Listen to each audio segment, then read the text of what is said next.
What if that flu-like rash your child has isn't just a typical virus, but a disease many people thought was gone?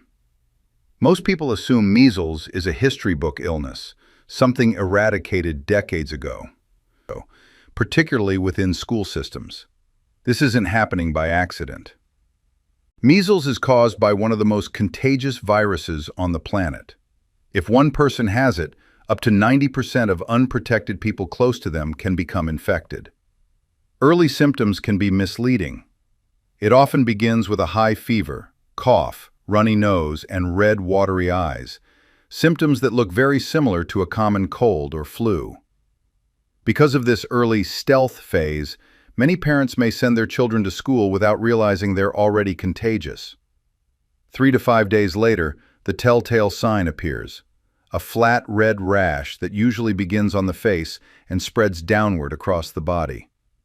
By the time the rash develops, the virus may already have spread through a classroom. One major concern in 2026 is what experts call an immunity gap. In some communities, vaccination rates have dropped below the 95% level needed to maintain herd immunity. Health experts urge parents to stay alert. Measles isn't just a rash.